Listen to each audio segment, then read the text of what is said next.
வணக்கம்.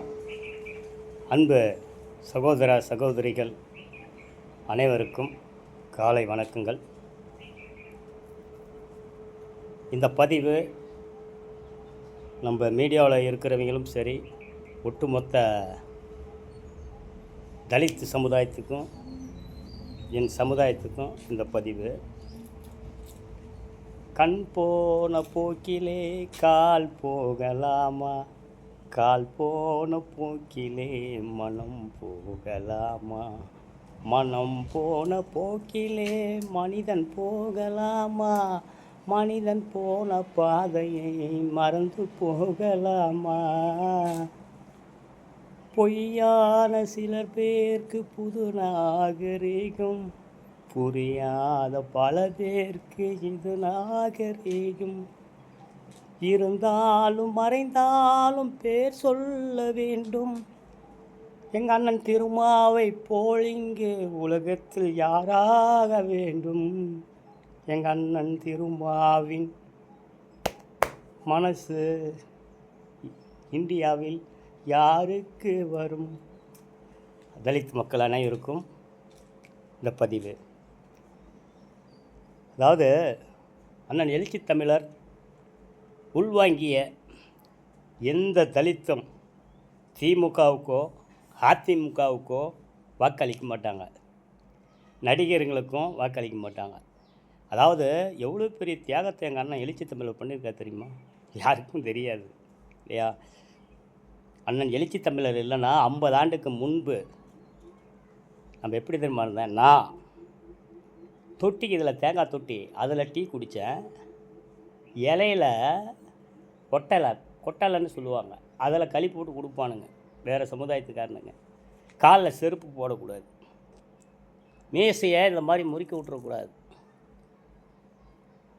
பரப்பசங்களுக்கெல்லாம் இந்த மாதிரி மீசையை முறுக்கி விட்டு வேட்டியை வளைச்சி கட்டிக்கிட்டு செருப்பு போட்டு நடக்கிறீங்களான்னு சொல்லி அடித்த காலம்லாம் ஒரு காலம்.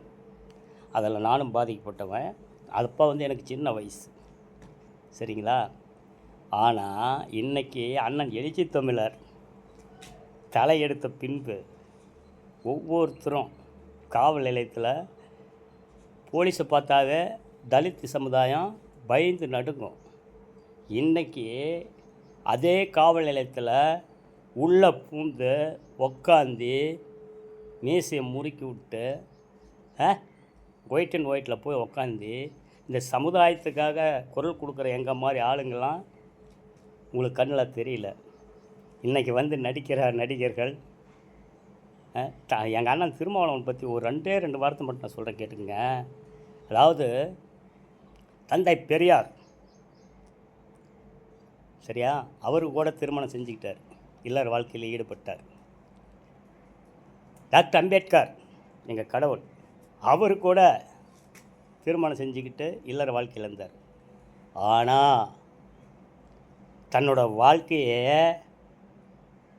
வாழ்க்கையை எவனுக்கும் அந்த உணர்வுங்கிறது இருக்கும். அதை எல்லாத்தையும் தூக்கி எரிஞ்சிட்டு உங்களுக்காக தன்னோட வாழ்க்கையை அர்ப்பணிச்சுட்டு பெத்த தாயோட பேச்சு கூட கேட்கல. அண்ணன் பிரபாகரன் அவர் சொல்லி கேட்கல. டாக்டர் கலைஞர் அவர் சொல்லி கல்யாணம் பண்ணிக்கல. அவங்க அம்மா தினா அழுதுகிட்டு இருக்காங்க, அந்த அம்மா சொல்லி கூட கேட்கல. பெத்த தாய் சொல்லி யாராவது கேட்காம இருப்பாங்களோ? ஆனால் கேட்கல. நம்ம மாதிரி ஆளுங்க அங்கங்கே அடிமையாக கிடந்து என்ன கேவலப்பட்டு நிற்கிறோம்ல, அதுக்காக தன்னோட வாழ்க்கையே தூக்கி எறிஞ்ச ஒரே தலைவன் இந்தியாவில், தமிழ்நாட்டில் மட்டும் இல்லை இந்தியாவிலே அண்ணன் எழுச்சி தமிழர் திருமாவளவன் மட்டும்தான். இதை நாம் புரிஞ்சிக்காமல் திமுக அதிமுக பிஜேபி, இப்போ ஏதோ ஒரு கட்சி தாவேக்கா, மனச்சாட்சி வேணாம். 50 வருஷம் முன்னால் நம்ம எப்படி இருந்தோம், இன்றைக்கி நம்ம எப்படி இருக்கிறோம்? அதாவது நான் சின்ன வயசு தான், எனக்கும் 48. நானே இவ்வளோ அனுபவிச்சிருக்கிறேன், நீங்களும் அனுபவிச்சிருக்கிறீங்க.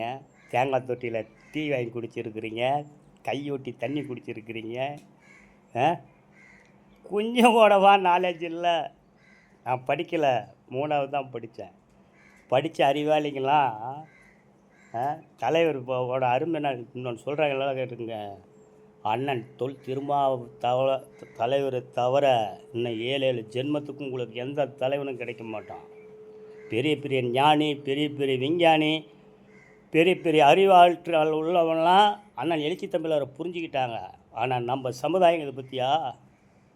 வன்னியர் சமுதாயம் புரிஞ்சுக்கிட்டாங்க, கவுண்டர் சமுதாயம் புரிஞ்சுக்கிட்டாங்க, மற்ற ஜாதிக்காரெலாம் தலைவரை பற்றி புரிஞ்சுக்கிட்டாங்க. அது தலைவர் வந்துட்டு மக்களுக்காக போராடுறான்னு. ஆனால் நம்ம தலித் சமுதாயம் இதை பற்றியா? சத்தியமாக சொல்கிறேன், இந்த மாதிரி தலைவெல்லாம் எவனாவது தன்னை வாழ்க்கையை இழப்பானா? பெத்த தாயை கூட இழக்கலாம், கட்டின பொண்டாட்டி இழக்கலாம், பெத்த பிள்ளைங்களை கூட இழந்துட்டு இருக்கலாம். ஆனால் தன்னோட வாழ்க்கை நமக்கு நம்ம வாழ்க்கையவே இழக்க முடியுமா? அப்படி தியாகம் பண்ண தியாக அண்ணன் எழுச்சி தமிழர். சரியா? நீங்கள் என்றைக்கு அதை உணர்ந்து இந்த நடிகர்களுக்கும் இந்த நாட்டை கொள்ளையடிக்கிறவனுங்களுக்கும் ஓட்டு போட்டு முதலமைச்சர், சிஎம்மு, இந்த மாதிரி ஏடிஎம்கே, திமுக, மற்ற கட்சி எல்லாத்துக்கும் ஓட்டு போடுறீங்கல்ல, அவங்களுக்கு மட்டும் சொல்கிறேன், இந்த மாதிரி ஒரு தலைவன் உங்களுக்கு 7 ஜென்மம் எடுத்தாலும் உங்களுக்கு கிடைக்காது. சரியா? இன்றைக்கி நான் அதை முழுசாக உணர்ந்துருக்கிறேன். தலைவர்கிட்ட வந்துட்டு நான் நல்ல பேர் வாங்கிறதுக்கோசம் இந்த பதிவு நான் போடல. சரியா? எங்கள் அண்ணனை வாங்கியிருக்கிறேன். இனி எவனுமே அண்ணன் எழுச்சி தமிழர் தவிர இந்த தலித்தை பாதுகாக்கிற எவனுக்கும் தில்லு தைரியம் எதுவுமே இல்லை. அண்ணன் திருமாவளவன் நம்மளுக்காக வாழ்க்கையை இழந்திருக்கிறாரு. தயவு கூர்ந்து சொல்கிறேன், திருந்தலன்னு வச்சுக்க 50 வருஷத்துக்கு பின்னால் நம்ம போயிடுவோம். அதை மட்டும் மனசில் வச்சுக்கோங்க. நன்றி, வணக்கம், ஜெய் பீம்.